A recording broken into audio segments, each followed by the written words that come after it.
There's a lot of opportunity if we want to inspire the next generation and grow the industry. VDC, reality capture, construction tech. Land surveying specifically, we need boots on the ground, we need professional licenses, and then we need educators. We need this younger generation to understand, hey, this is important work. If it's only generational talent, it's not going to grow, it's not going to innovate. There's so many people that would love land surveying if they knew it existed. As those professionals that you're talking about, how do we reach them? You have 4 seconds. If they're not impressed, they're turning and they're walking away. Getting passionate about something and whether you want to do something about it. Be able to combine that. That's what is going to make somebody great at whatever they do. Gotta not only say what we're passionate about, but also walk it. Be our own best friends and our own advocates. It's our responsibility to go and talk about it. Speaking from your own perspective is going to change someone's life. The younger generation, which we're trying to attract. Well, if that's not going to impress you, then maybe this will. I heard the word 3D and laser, and I was like, has that wow factor to it.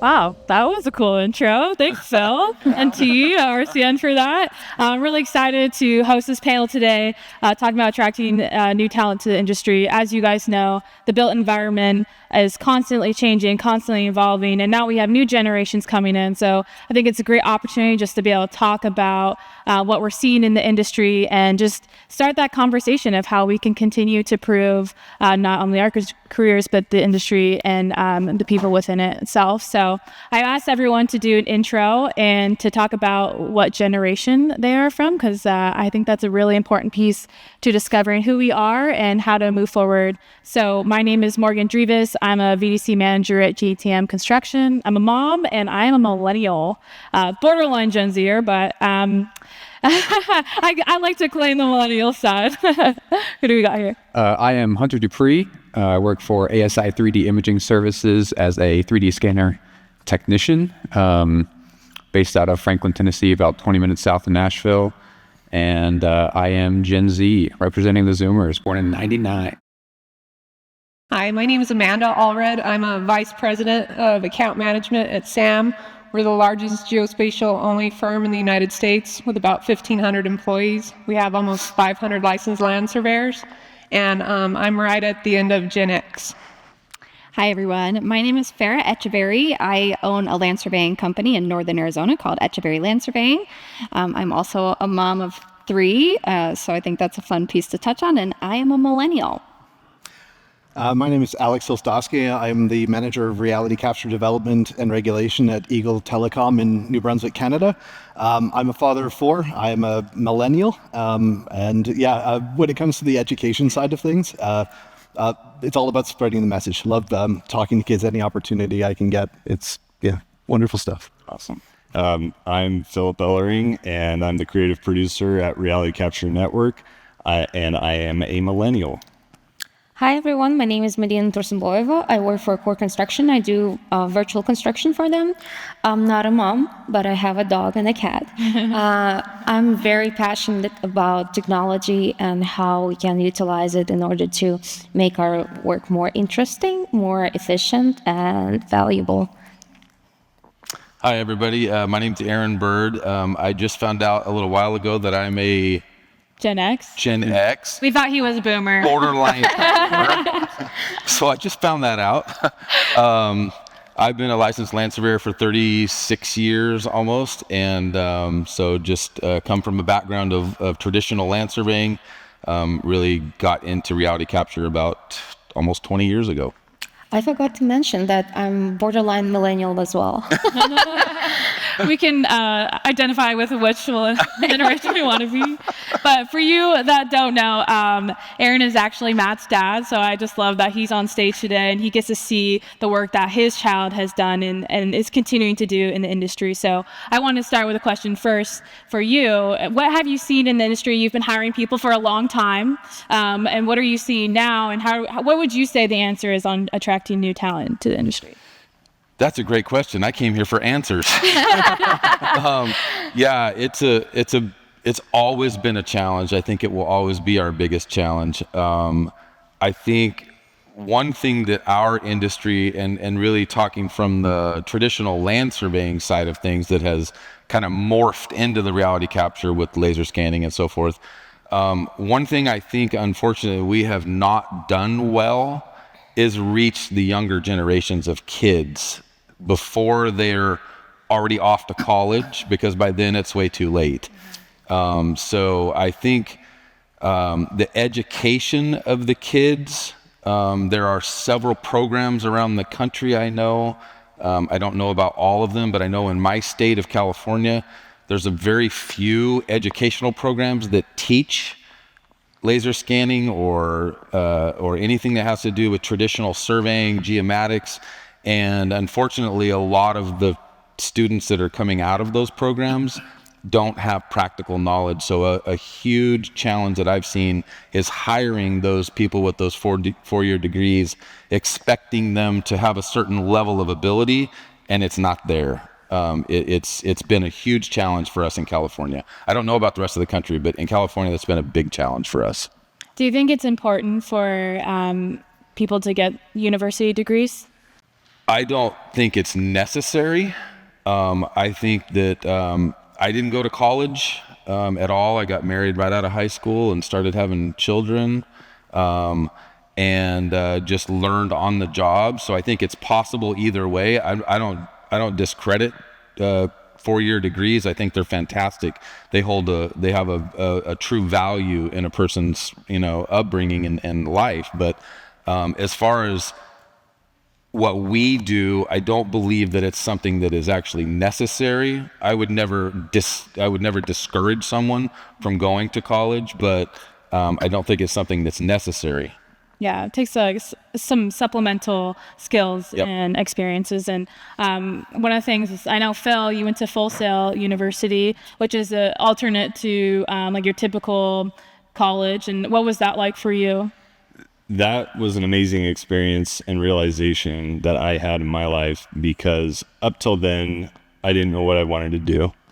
And this is going to date myself, but it's like, this was before YouTube. This is before like information was accessible. The information that I was looking for. So I was digging through, I love video production. I love movies, and that's all I knew. And I was like, I'm not interested in anything else. So I was digging through like special edition DVDs, like how are they making it? I'm tired of just watching. I want to know how to make these things. And when I heard about Full Sail, I was like, oh, this is a place where I'm actually going to learn like hands-on how to do it. And I think that's a piece that is missing in a lot of education, where it's a lot of book knowledge, and that's great. You need to have that, but you need to be able to combine that with actual physical hands-on experience. That's what is going to make somebody great at whatever they do. So I went to Full Sail, and that was like a boost. As Aaron had mentioned in our chat earlier, it's a 4-year degree crammed in less than 2 years. It was intense. It was something that, like, talking with all the students that I went through it with, it felt like we went through war. And we're like, years after, we're like, I'm still now just applying some of the stuff that I learned in the way that we were talking about it then. But it was just, we were gathering information. We were really growing during that time. And I'm grateful for the experience. As hard as it was at certain times, it was incredible. Yeah, I feel like when you go through the trenches of hard times, you come out much stronger. Farah, did you have a similar experience, or what was your experience like? My educational journey has been a bit of a unique one. My dad is a licensed land surveyor out of Arizona, and he doesn't have a college degree either. And so I had kids really young. Right out of high school, I thought that I would go into nursing. So I'm obviously in a very different industry now. But I always had the foundation that my dad laid when I was a kid. So I kind of knew in the background what he did. And I was a little bit interested in it. I came on board with him in more of a secretarial role. I did a lot of cleaning and filing and all that kind of stuff before I got really interested in the mapping side of things. And so I spent a few years doing that before I decided to go back to school. So now I'm in my early 30s, and I'm just finishing up my degree. So a little bit of a different journey. And yeah, going back to college with 3 kids at home is certainly in the trenches. Absolutely. Hunter, so you're Gen Z. Yeah. Did you have a similar experience, or did you know about reality capture before you got into it? I had no clue what reality capture was. I knew that people took surveys of properties and land, but I had only seen it in movies. And so luckily through networking, a friend of a friend of a friend knew my boss, and he said, hey, this guy's hiring, this is what he does. And I heard the word 3D and laser, and I was like, that's the one. Because I graduated from MTSU with a degree in environmental science, and I think I was saying earlier, I took one class that was sort of in this field. It was ArcGIS, so I was just taking spreadsheet information and making maps, and at the time I didn't make any sort of connection as to like, why is this important? But now that I am in this industry and doing the grunt work every day, you know, going out and doing scan to BIM, that's what I do. I can see how it, you know, we need it, and we need this younger generation to understand, hey, this is important work. And if it's only generational talent, if it's only, you know, hey, my dad was a surveyor, so I am, so now I'm going to teach my kids, it's not going to grow, it's not going to innovate. So something that I'm doing, I saved this for the panel because I thought this was really cool. I am going out to my high schools in the county that I live in, and I've got a presentation that I give to some of the career and technical classes that they have, architecture, engineering, and I'm saying, hey, this is the standard right now, this is the equipment that we're using, and this is what you need to know, you know, going into college to be able to have a job right out of college. Because for me, it took, you know, 2 or 3 years out of college before I landed a career. Yeah. Yeah. Amanda, what was your experience like? I had a great career path. I think I was very fortunate, like Farah. I did start right out of high school. My dad was a realtor, and he had trouble getting land surveys done, and so he thought it'd be a great idea to turn his daughter into a land surveyor. I love that. It didn't work out well for him in the end. I fired him, but he was the worst client. So, New Mexico has a great education program there at New Mexico State, and I was lucky enough to get an internship with the Bureau of Land Management in Alaska my second year there at New Mexico State. And I think that's really on us as industry and as businesses and as professionals to offer those internships, because without those, I would have just been another graduate, not knowing how to set up a tripod, not knowing the things that this means, you know. And without both of those, I would not have entered as such a powerful individual. I would have been very limited, I think. And those things are so important to get on your resume, because you can never discount those things. And if we are not giving young people these opportunities, it's on us to sit back and say, hey, there's nobody that knows anything. That's on us, you know, as individuals and as a profession, that we are not educating those people and we're not taking those on. In my experience on board of licensures and things, you know, we got into this discussion heavy in the early 2000s, 4-year degrees. Is it necessary? Is a 2-year degree necessary? Is a degree necessary? And to see that evolve where it did, where so many of us only thought a 4-year degree was the only way to get there, and how that has limited us so severely, and then actually getting to go into 2-year programs and seeing the education that those individuals are getting, much more hands-on, much more integrated. There are many paths to licensure and many ways to get this done. And I think we have, in the past, secluded ourselves too much and thought only this way is the best way.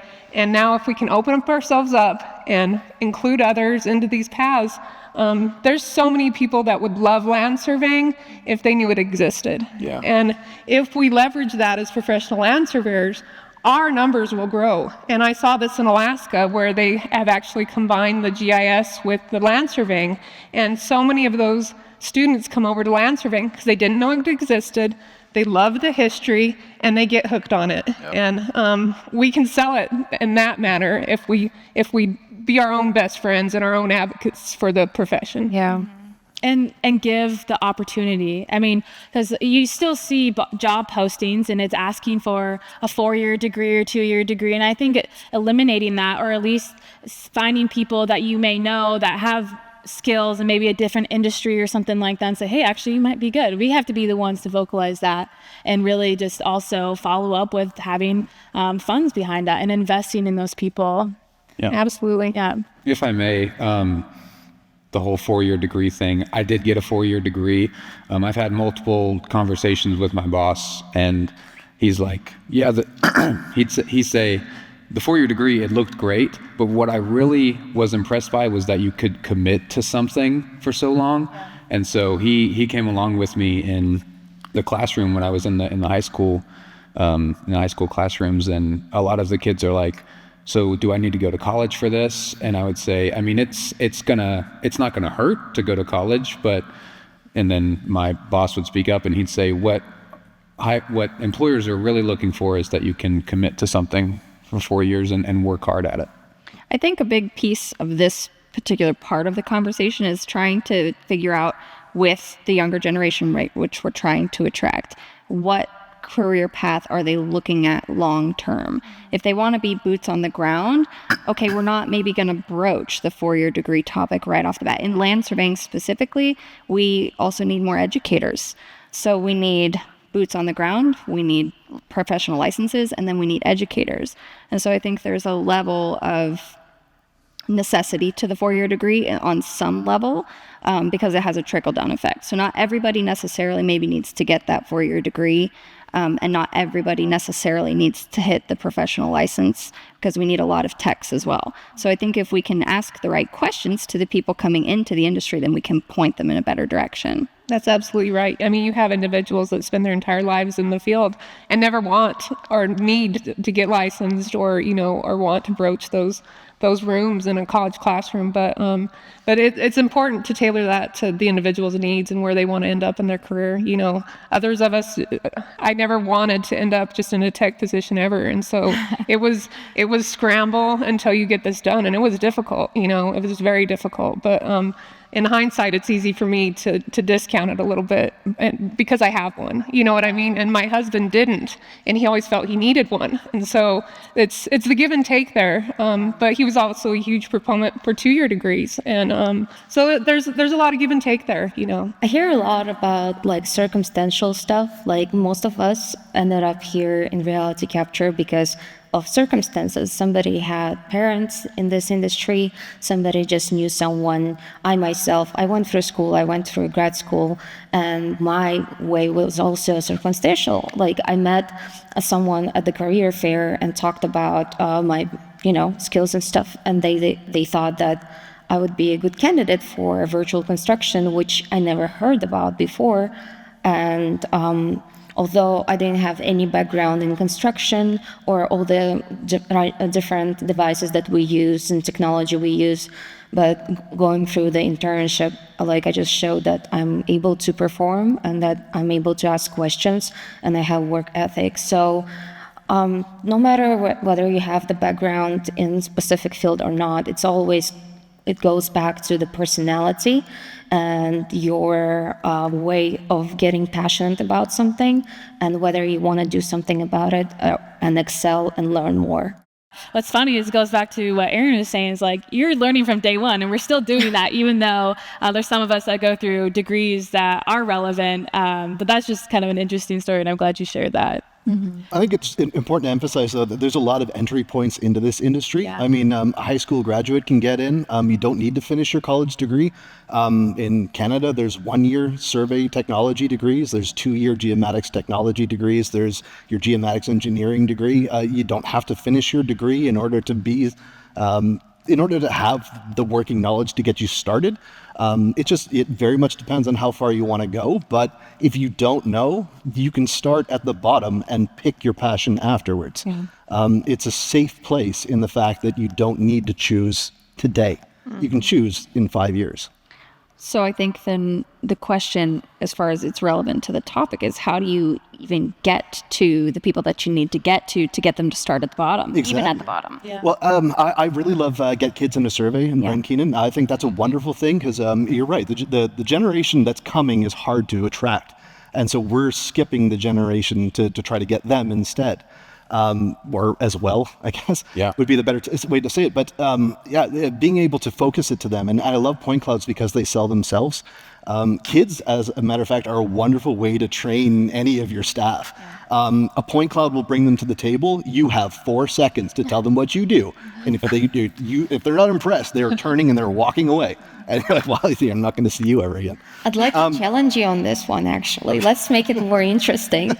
So you're saying that it's hard to attract newer generation, but like in my professional experience, whenever I'm talking to younger generation and I'm just saying what I'm doing for work, laser scanning, droning, 3D printing, so and so, they're like, is this a real job? Yeah. So that's why let me challenge you on this one. Well, I would say, like, hearing both ends of this, to me, it's like, okay, you have kids that are playing Minecraft and they're already building, like, they don't realize they're building the muscles to get into this industry, and we just need to get that and like connect those dots for them that like, you're doing something that if you're not playing in a video game, but you're actually doing for real and visualizing and like actualizing these things, it's very important. It's very valuable. Very much so.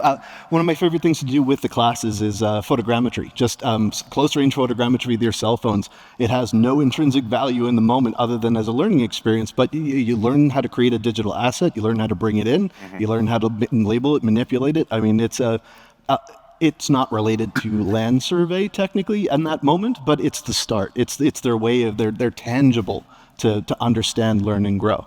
If I may, I think why I'm successful at what I'm doing is because I started playing Sims when I was a kid. So, like I've learned how to build houses in Sims, and now I'm in Revit. And like, oh man, like I didn't even know that I was setting myself up for success at that time. Truly, gaming. I love gaming for talking about GIS, just because there's so many. Cost movement analysis is a great way of talking about things like Age of Empires. If any gamers in the room, if not, like those large board digital things where you move armies around, and every terrain that they cross has a cost, and every choice has a cost. And so, yes, it's a game, but that's just an abstract GIS that was built to facilitate entertainment. Why don't you build the real one? So what you're saying is that we shall become Twitch streamers and meet them where they're at. I mean, hey, might as well make a little extra pocket cash. But I mean, truly, that's going to be where a lot of these kids are at. They're in those gaming industries. So the next question is, are we going to count gaming as experience on a resume? Absolutely. Please, because I mean, living proof, right? Sims. I played Minecraft like 2 days after it was released, and I haven't put it down, because they just innovation, right? They keep innovating the game. But as far as gaming on a resume, I've always been told not to, because it looks like you're wasting your time playing games. But I am learning skills that I use every day.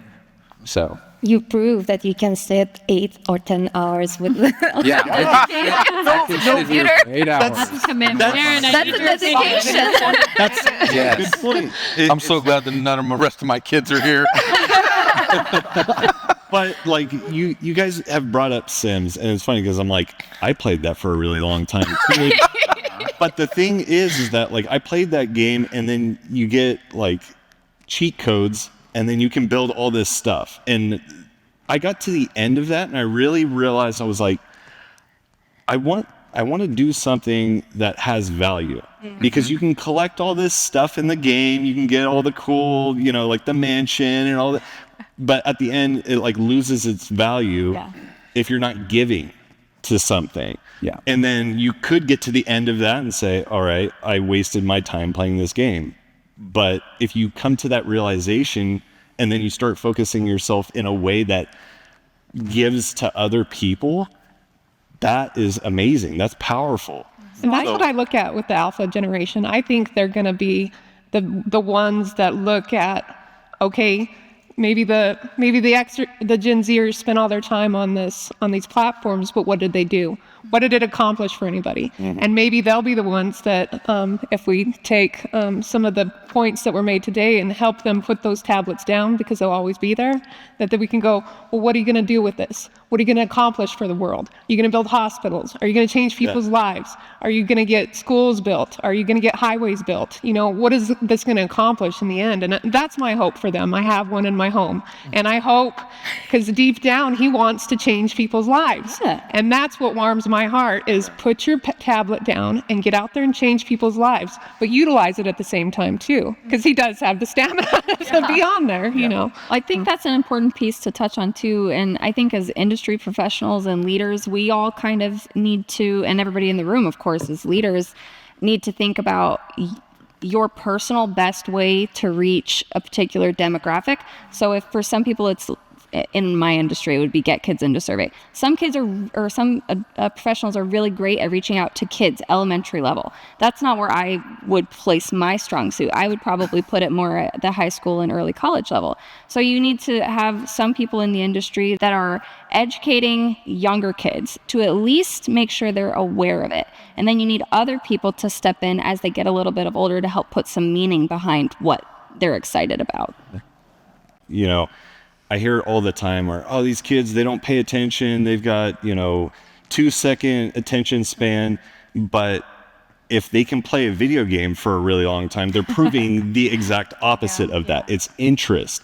And because I'm a movie lover and nerd, it reminds me of like the Miyagi moment in the original Karate Kid, where Daniel he's busting his ass and I'm tired of this. And he's like, I'm not learning anything. You promised me that you were going to teach me how to fight.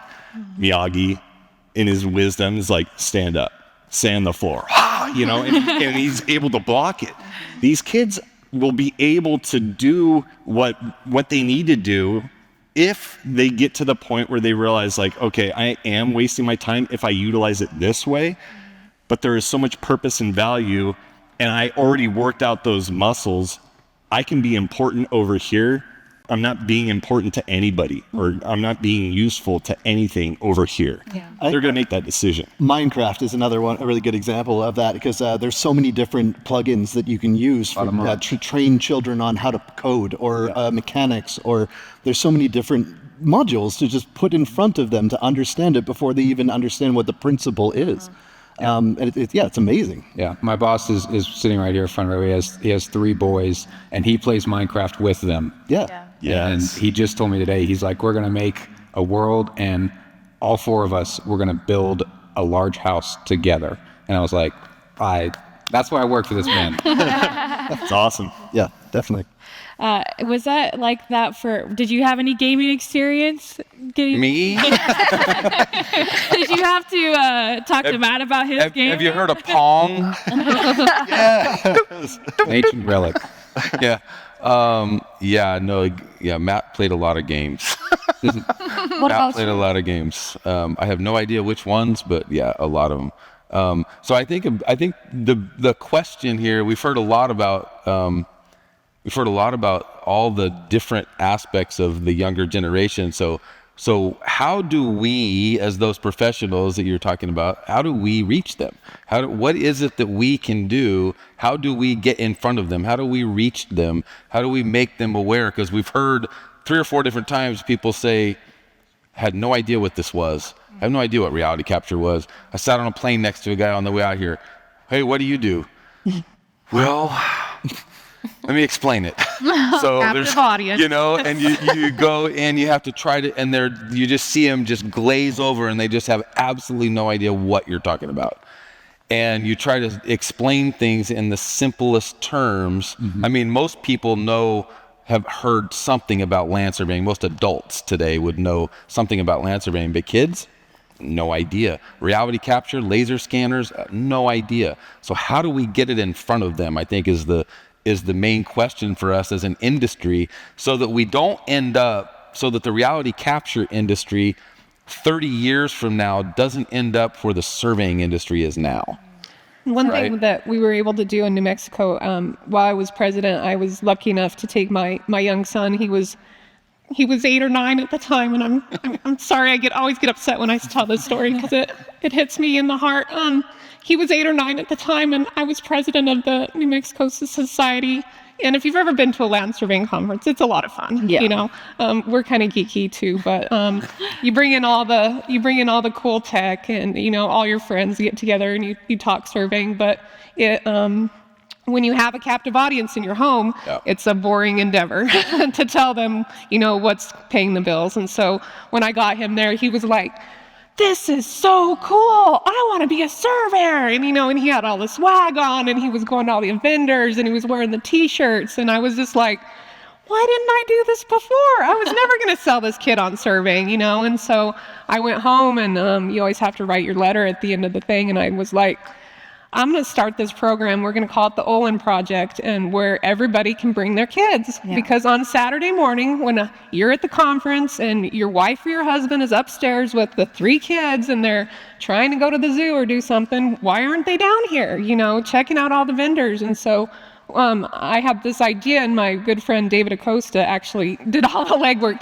I'm an idea person. I'm not the person that executes, but he was the following president, and he executed this. And so every Saturday you could bring your kids in, and they would get a badge, and they would go have breakfast. They'd go walk through the vendors, and then he'd have a cool exercise for them to do. And that was 8 or 9 years ago, and he just has the first students at New Mexico State. That's awesome.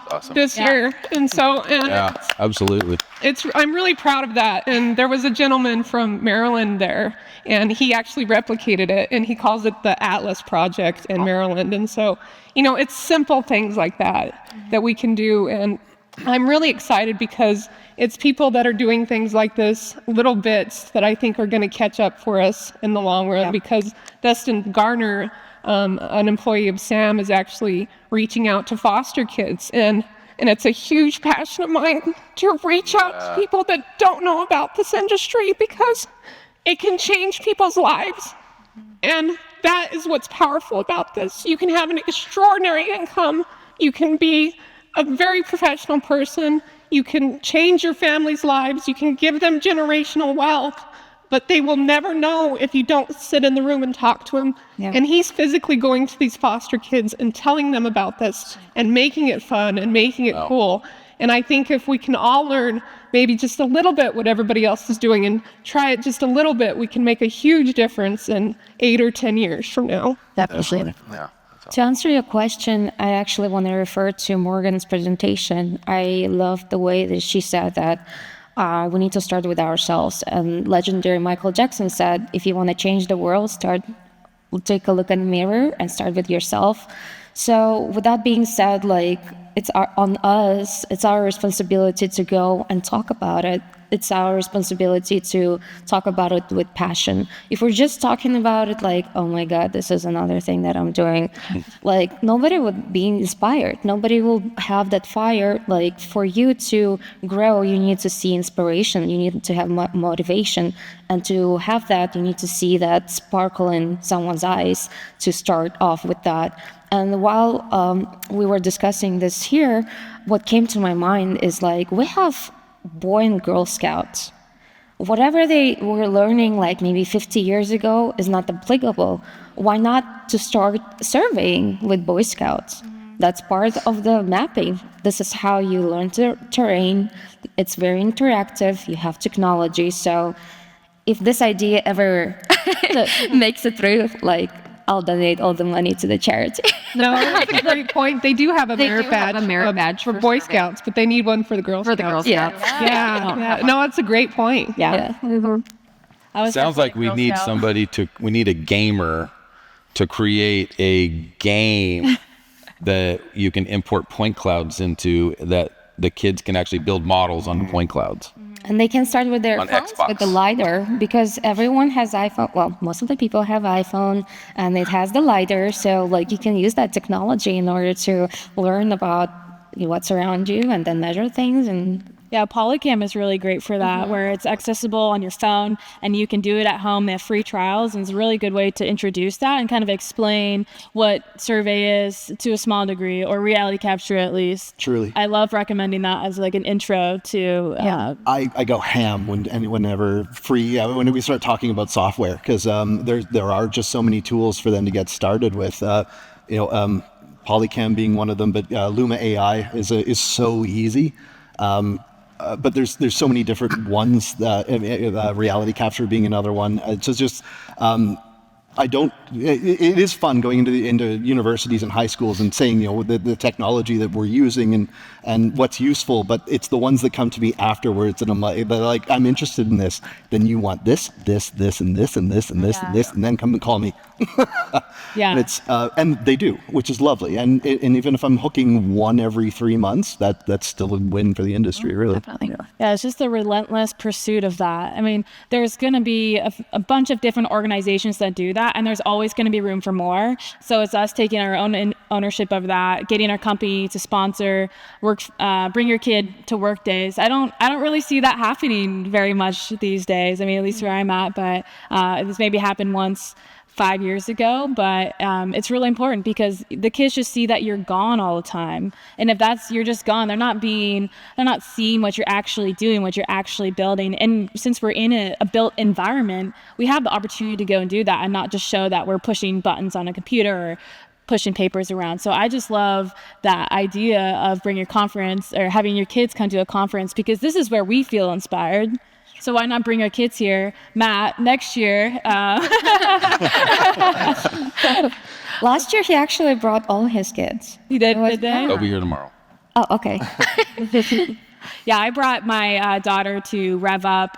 She didn't get to come into the conference with me, but it was at the Gaylord Opryland. So it was a really fun experience. And so I hope that there's more opportunities for kids to go to conferences to meet us where we're at and where we see all these innovators and see like the bright and shiny objects of the industry, so that they can see us at our best. Yeah. If we're gonna highlight this to people, why don't we introduce them to our friends if they don't think we're cool, and show them all our cool toys? Right. So, it was very effective.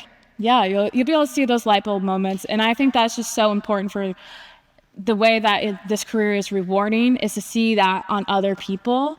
Like, it's fun to make process improvements, sure, but to see the way it impacts people is where I think a lot of us really love what we like, gets us to love what we do.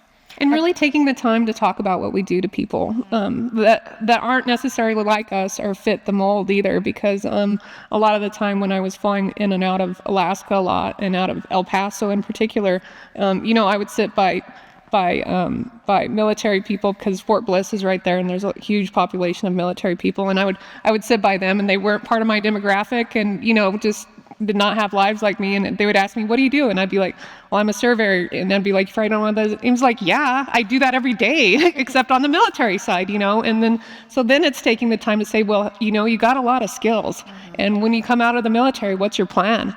And they make some of the best employees. I was able to hire three or four Desert Storm veterans, and they are the best. They show up on time, they're passionate, they already have a background in it, and that as well as we don't have to be the president of every organization. We don't have to be the one on the stage talking about it all the time. But we do have a responsibility when we're on an airplane, when we're somewhere we can say, hey, what is it that you do, to take the opportunity to tell people, this is what I do, and it's really cool, and you might think about it. And a lot of time people will go, dang, my son really needs to do that. Can I get your number?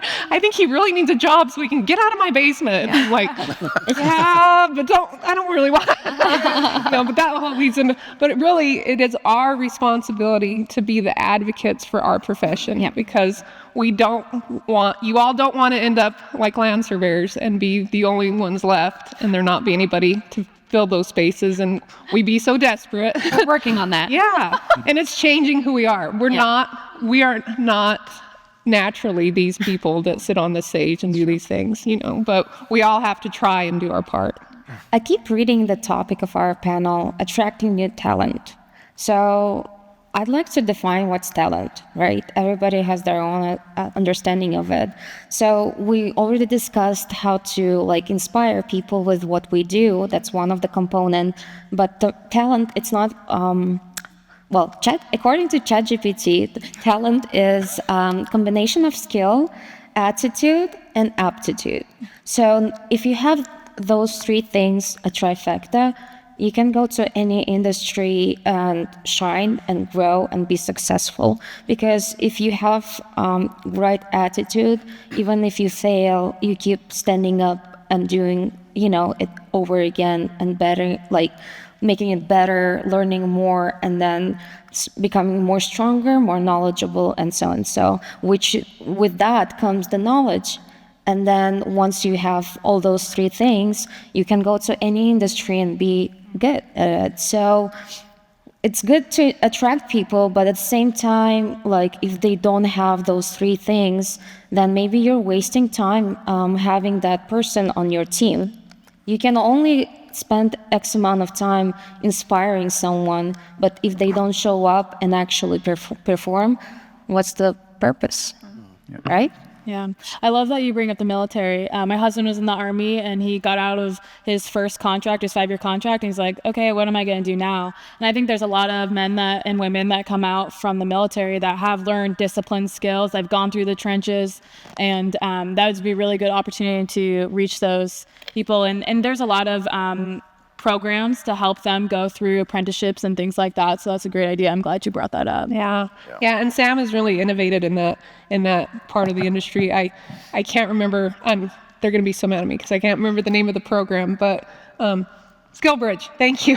It's a SkillBridge program, and they actually, right as people are transitioning out, we get to bring them in and show them these things and put them to work for a full year, and then offer them jobs at the end. And it's been huge for not only Sam, but for these people that are going through this program as well to transition into a normal, everyday life. It's a tough road that they walk down, Yeah. What are you guys' ideas on other industries where we can maybe grab some of those people that already have professional skills but would actually suit them really well in one of our spaces? There's a running joke with land surveyors that you either become a land surveyor because you had a family member that was in it, or because you were going for a civil engineering degree and you survey 101 and you hated it. Yeah. You loved Survey 101 and you decided you hated civil. So a lot of those do. It pans out at New Mexico State. I keep mentioning David Acosta, but he also works at SAM now too. And they teach the beginning intro to surveying, and the civil engineering people have to take that. And it's like his perfect time, because he's like, now I got him. Yep. And there's no civil engineer here to, and it's amazing the number of people that do change their mind. And in particular in Alaska, the University of Alaska at Anchorage, I also attended there and graduated, and they had a dual track. It was either GIS or land surveying, and a lot of those GIS people redirected to land surveying, like I said before, because they loved the history, they loved all of it, and wanted to not only be in front of a computer but wanted to get outside and use those skills. So yeah, it's a great question. Yeah, I would say something that attracted me to the profession was a hybrid white collar, blue collar, where I'm outside, 50 to 60% of the time, and then I can also, relax on my computer, do all this, point cloud integration stuff. So yeah, any profession that is a hybrid, you can be outside, but you can also show off your technical skills. Uh-huh. Have any of you guys hired anybody from other industries? I was hired from other industries, so. I'm trying to think. Probably military for sure. Yeah. Military is my favorite guys to hire. I love my military guys. We have had guys come from the construction industry, from maybe some job sites that we've worked on, guys that are out there digging trenches and, things like that have a strong work ethic, that understand the trades as far as being on construction sites. We've hired some guys from projects like that said, hey, I think I like what you guys are doing. Do you have any openings? And we've hired guys like that before in the past. I'm hoping that we start attracting people from that are in those tech roles, like doing coding, and so they can help boost our tools up in our industry by bringing those professional skills. So I think that would be another great place to recruit. Hopefully we have some funds to be able to attract those people over. But I think there's a lot of great vendors here that are trying to do that, and I think that would start with them. But I think it's been really great being able to talk to everyone about how we're doing this. Do you guys have any other ideas of how we attract other people? We've talked about kids, we've talked about people coming from other industries, but what other opportunities are there? I mean, I can speak from personal experience. And again, I'm coming at it from land surveying, reality capture by default of how I do my topographic surveys now. But because we have such an issue in this profession specifically, I started really intentionally sharing everything that I do online.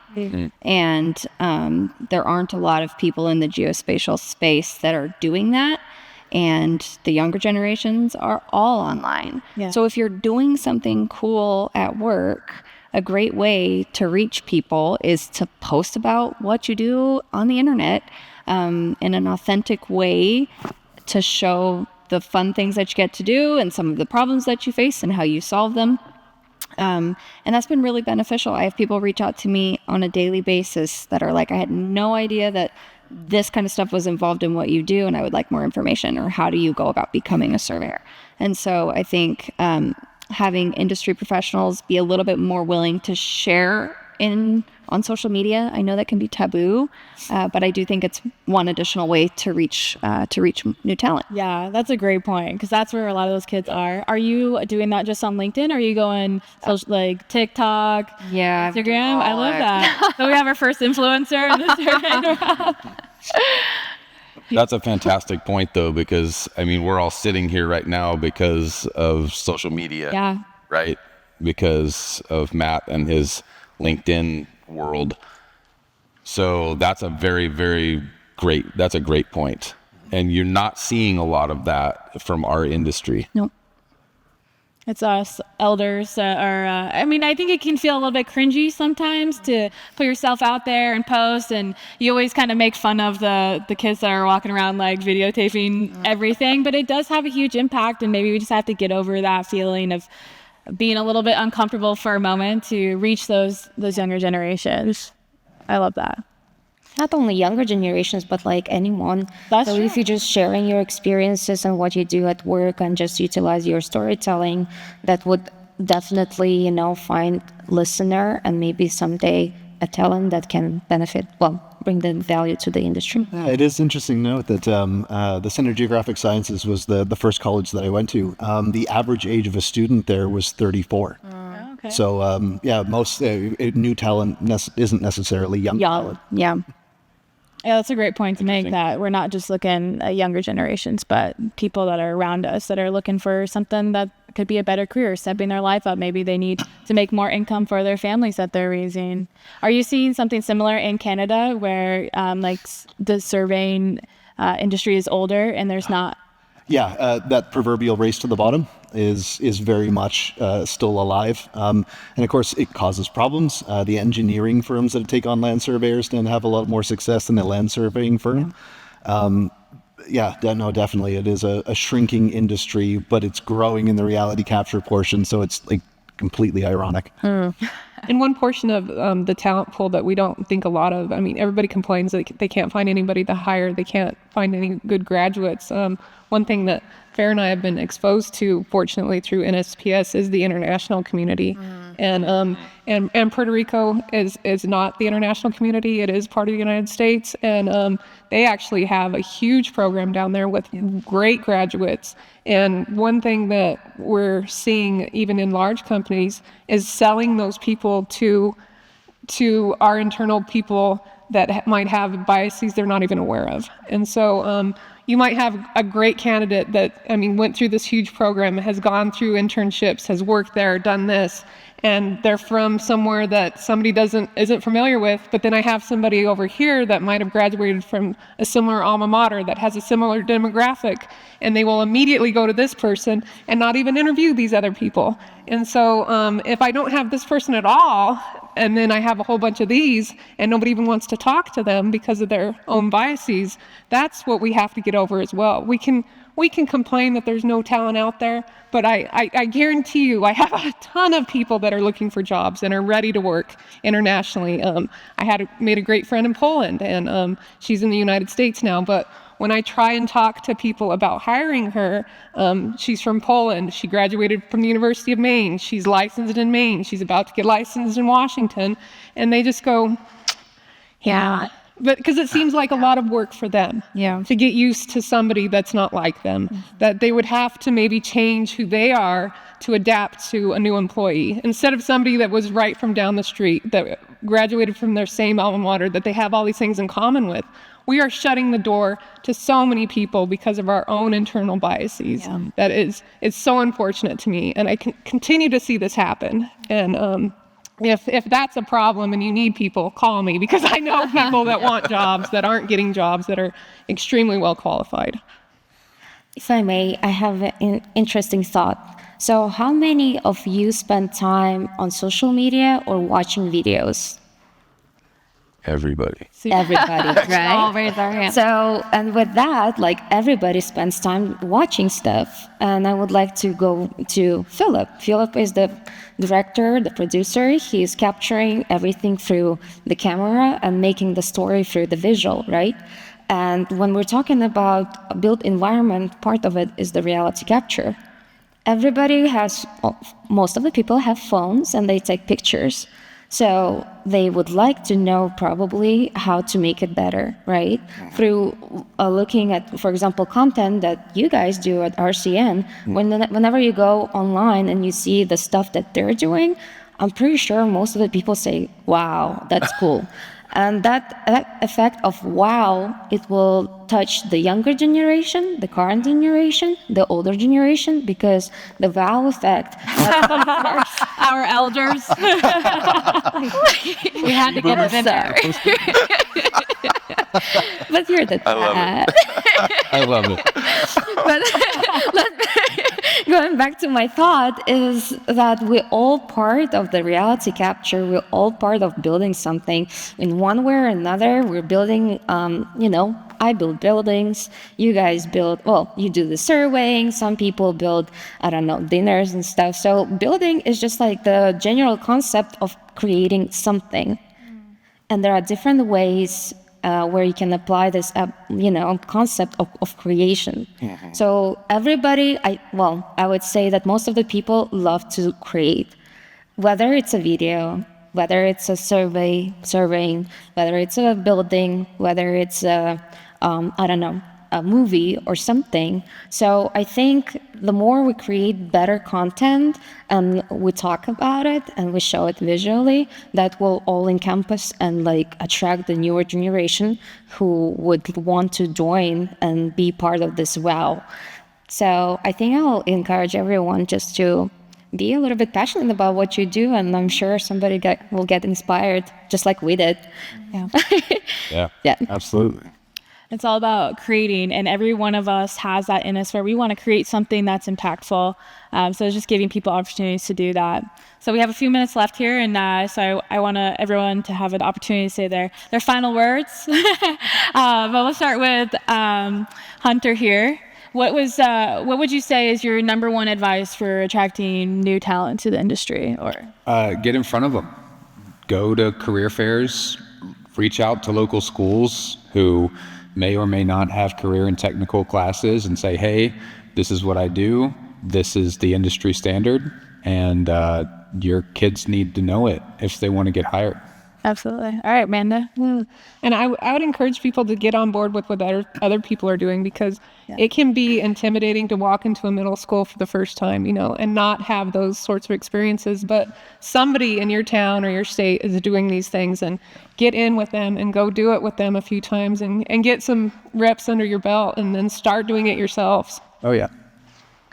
I would say my biggest piece of advice for this kind of thing is going to probably echo everybody's, and it's just to talk about your career with anybody that will listen, and do it in a way that's authentic and passionate. I think all of us, if you're at a conference like this, you're a passionate person in whatever realm of this industry you're in. And so the more you share that and show that, whether it's in person on a plane or it's in an online capacity, like a lot of what I do, you just have to keep talking about it and sharing about it. And I think that that's the way you're going to get the most exposure to the most people. Yeah, I'm just about to echo that 3 times over.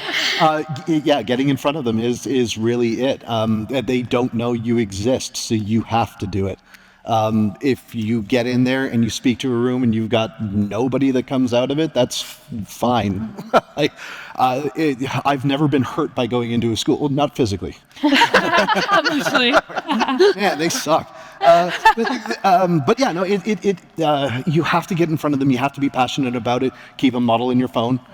Because of the fact that, what do you do for a living? Okay, well, if that's not going to impress you, then maybe this will. Yeah. It's about having your bag of tricks. It's about, getting that elevator pitch, but tooling it to the right age group. Because, the way that I describe my job to a 12-year-old is not the way I describe my job to an 18-year-old. Yeah. Yeah, I would say be confident in, what you do. If you are passionate about that, oftentimes you can get in your own head about, someone else is doing it. That's for them. This is too uncomfortable for me. Be confident in the fact that you are valuable and that you speaking from your own perspective is going to change someone's life. Mm-hmm. So step into that and let go of self-doubt. Perfectly said. Amen to that. I think what I want to leave you guys with is just be purposeful, be meaningful, and don't be afraid to ask questions, because that's how you're going to learn, and this is how you're going to attract people, and this is how we as human beings will develop and grow together. Yeah. Very well said, everybody. I love the idea of making that wow factor. I love the wow factor idea, because that wizard sitting right there on the videos is just, he's amazing, and everything that he puts out has that wow factor to it. So I love that idea. So I think more of the wow factor in what we do is something that is so attractive, whether it's to young people or old people. I think that's a big thing. And for me, I love hearing what you ladies are doing with outreach and stuff. So I'd love to hear more about that. And I think I'd love to come back here next year and have all of us sit around and talk about what we did the past year, to get out there and reach out to people, and to reach out to, whether it's schools or other industries or whatever it is, however we can make an impact. I know there's things that we can all do that we're not doing. Mm-hmm. And so I'd love to come back here next year and talk to all of you guys again about what we've done. I like that challenge. Yeah, I'm with you. And I think that extends out to everyone here, to be honest. Yeah, but especially us. We were up here. We got to not only say what we're passionate about, but also walk it. Yep. Yeah, so that's it from us. Thank you guys so much for listening. And I hope that you guys can also go out and take some action.